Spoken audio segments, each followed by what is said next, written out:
Hi, this is Munson with Munson Music, and we're going to talk about how you play a song called If You Ever Get Lonely by Love and Theft. And we end up capoing this on 3rd fret to kind of match the recording, but we're going to start out on a C major chord.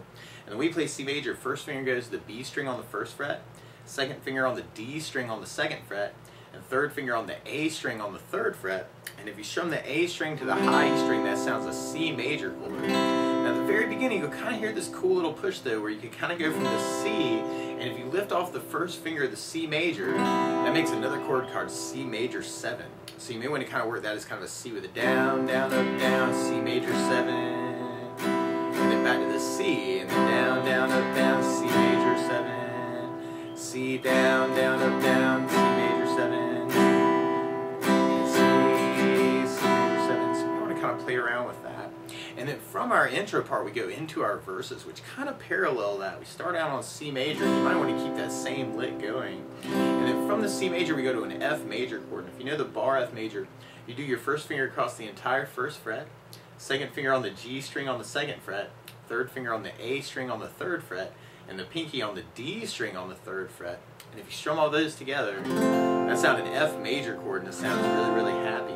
Now, if you're just starting out though, and you just want to avoid the bar chords, you can substitute for that something called F major 7. And the way you play F major 7, first finger goes to the B string on the 1st fret, second finger on the G string on the 2nd fret, and third finger on the D string on the 3rd fret.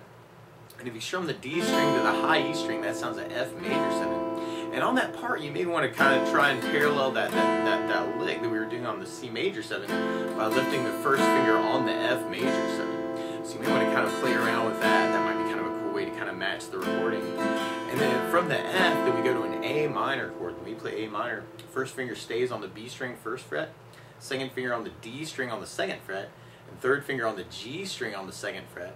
And if you strum all those together, that's an A minor chord. It sounds really, really sad. And then from the A minor, we're going to be going to a G major chord. When we play G major, first finger goes to the A string on the 2nd fret, second finger goes to the low E string on the 3rd fret, and the third finger goes to the high E string on the 3rd fret. And if you strum all those together, that sounds a G major chord, and it sounds really, really happy. And then from the G, we're going to be going back to our C major chord on our first verses. So if we tried that, a lot of times with a song like this, to make it more interesting, I like adding something called a strum pattern. And one of my favorite strum patterns for a 4/4 like this is down, down, up, up, down, up. We'll talk about another one later on. But if we just tried that a lot on the C, you'd have down, down, up, down, C, down, down, up, down, C, down, down, up, So we tried that through our verse. We'd have C with a down, down, up, down, C, down, down, up, down, F, down, down, up, down, F, down, down, up, down, A minor, down, down, down, G, down, down, C, down, down, down, C, down, down, And then from there, then we go into our pre-chorus part. And our pre-chorus starts on A minor, but then there's kind of a faint change. So what I would do is an E minor chord. When we play E minor, first finger goes to the A string on the 2nd fret, second finger on the D string on the 2nd fret, and if you strum all those together, that sounds an E minor chord, and it sounds really, really sad. And then from the E minor, we're going to be going to the F major chord. And you might want to kind of think about just doing down hits on those E minor, F, or kind of continual downs, like A minor with 2 downs, E minor with 2 downs, F with 4. 1, 2, 3, 4. Or if we tried that with our strum pattern, we could half the A minor with a down, down, up, E minor with a down, down, up, and then F with a down, down, up, down.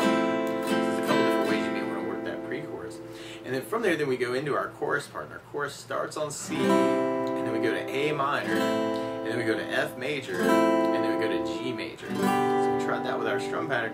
We'd have C with a down, down, up, down, A minor, down, down, up, down, F, down, down, down, G, down, down, down, Now the weird part is though, to play along with Love and Theft, instead of starting on a C major, they're actually starting on an E flat major.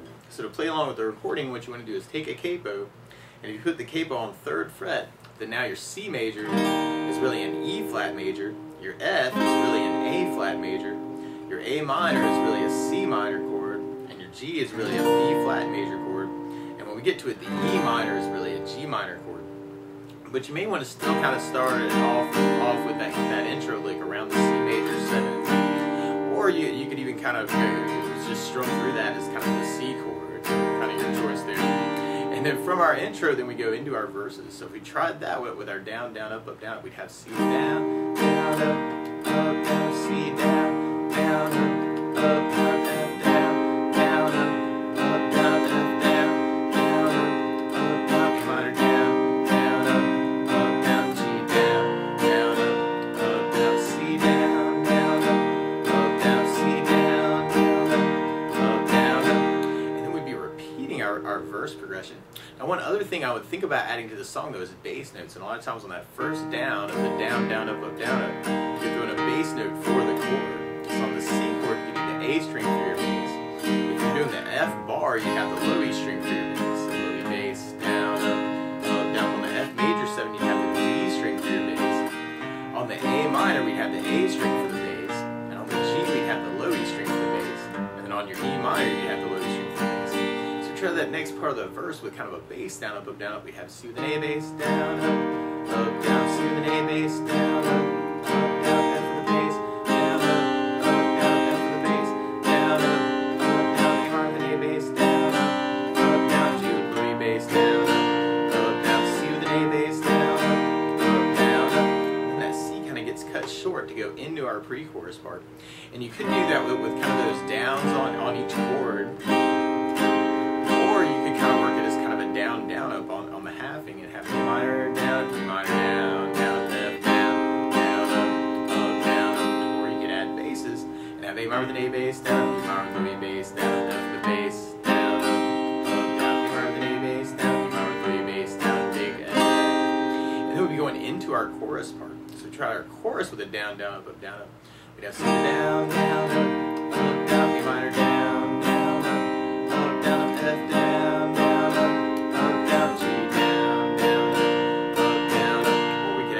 To that and have C with an A bass, down, up, down, E minor with an A bass, down, down, F with the bass, down, down, G with low E bass, down, down, and then from there we go almost into kind of an intro return where you kind of hear that C lick kind of come back from the beginning.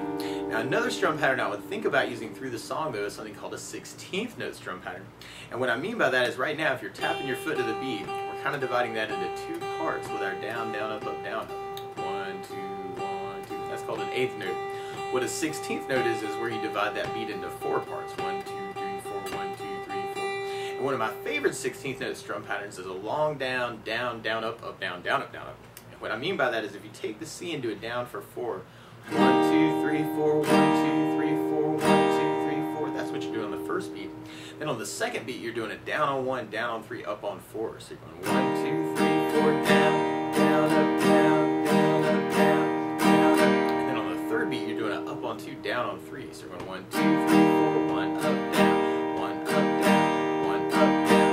And then on the last beat, you're going down, up, down, up, right. On the last beat, you'd be doing down, up, right along with the 1, 2, 3, 4. So down, up, down, up, down, up, down, up, down, up, down, up. So all together, you got down, down, down, up, down, down, up, down, up, down, down, down, up, down, down, down, down, down, down, up, down, down, down, up. And you could add basses to that actually on that first down, just like the down, down, up, down, up. Bass, down, down, up, down, down, up, down, up. So we tried our next verse with kind of our bass 16th pattern. We got C with an A bass, down, down, up, down, down, up, down, C with an A bass.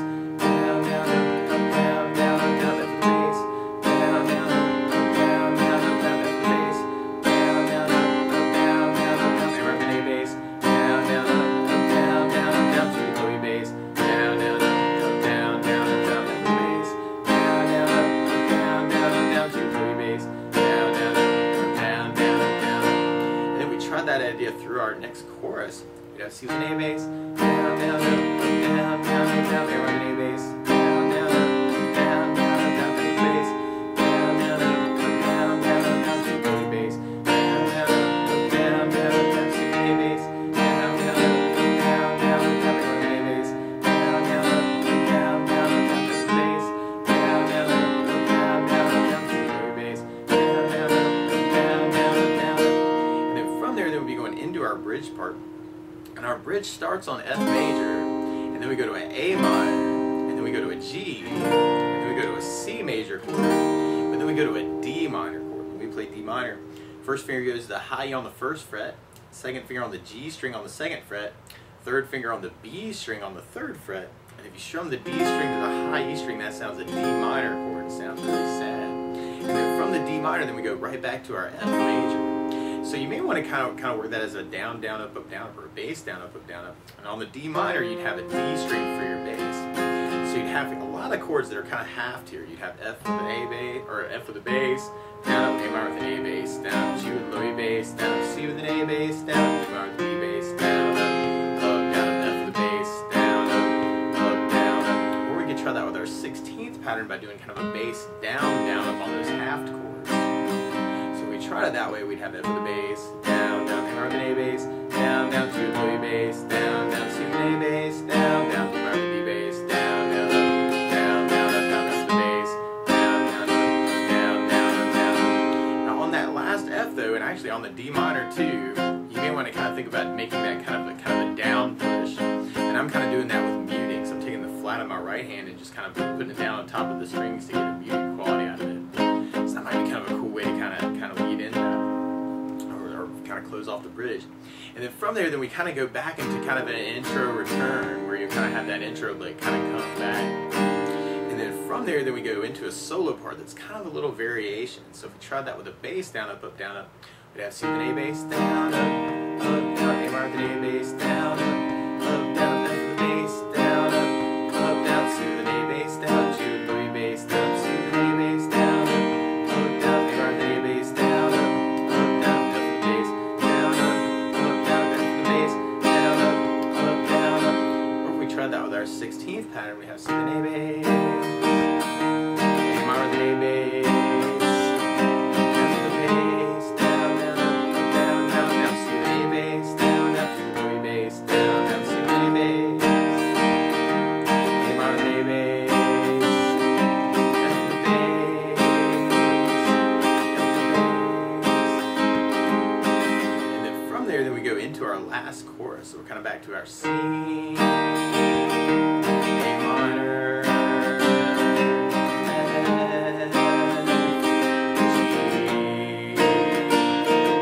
C with an A bass, A minor with an A bass,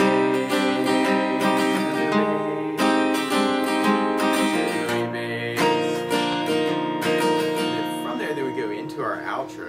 And on our outro, we kind of do a C major, and there's kind of this big push to an A minor, and then an F, and then a C, A minor, F at the very, very end.